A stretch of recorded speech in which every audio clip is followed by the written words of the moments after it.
You should also know that you can use Word as a blogging tool, and this is certainly not a full discussion of blogging. We could spend maybe 30, 50 modules on all the ins and outs of blogging, but what I want you to take away from this module is just simply that you can use Word as your tool of choice if you decide to create a blog. So I'll show you how to do that, and I'll just kind of shove you in the right direction here. And again, it's not really a full discussion of all the implications of blogging. So to do that, click on the Office button and choose New, and what you should see under your templates in your blank and recent section is a new blog post. And when you do this, you just click on Create, and what you'll notice here is you create essentially a new Word document, but a Word document with kind of just a scaled down version, some different options than you'll see in a traditional Word document. In fact, when you first use the tool, you will notice that you are first prompted to register a blog account. So what you do is you match up a post with a blog account, or actually I should say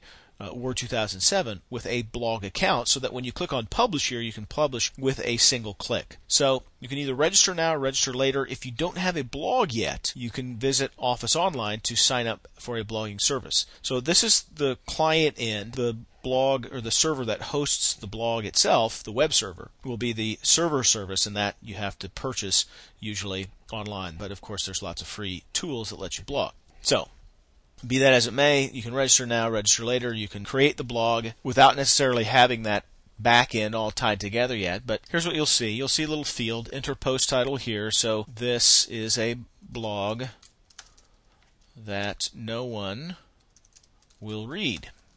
1, because I'm not going to post it. 2, because it's a blog, and there's a blog created every second, and you have to create something very, very interesting to get people to pay attention. So at any rate, having said that, now it's used pretty much like any old Word document that you've dealt with throughout this entire tutorial, where you type your text. You've got in the blog post ribbon, you've got the basic text option, so you can do some little bit of font management, color, highlight, bold, underline. You also can apply styles. You can check spelling. From the Insert tab, you can insert a table and picture and hyperlinks and word art and symbols. And then depending on the version of Office that you have, you may have some add-ins. In the add-in section, I have the Enterprise version, which includes the Learning Essentials, which would launch a window like this, Learning Essentials for Students. So you can create items that are helpful for students. You can also do something like this, depending on your add-in. Pull up a periodic table maybe from your math and science tools. So again, that can be useful maybe for a student who's creating some homework and they want to post that homework online or collaborate. Of course, there are some practical purposes for blogging. Now, once you've created the new blog post, it's time to publish this.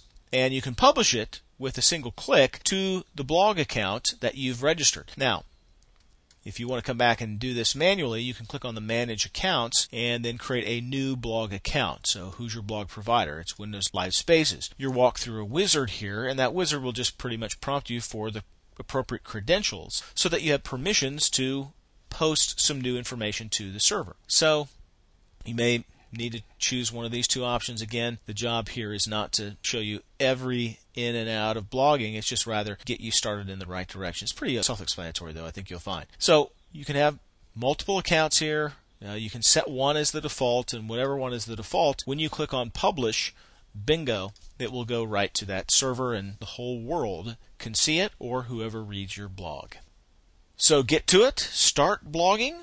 I'll see you online, and maybe you can just send me your blog address. I may read it. I probably won't, but I may. So can't wait to hear from you about your new blogs.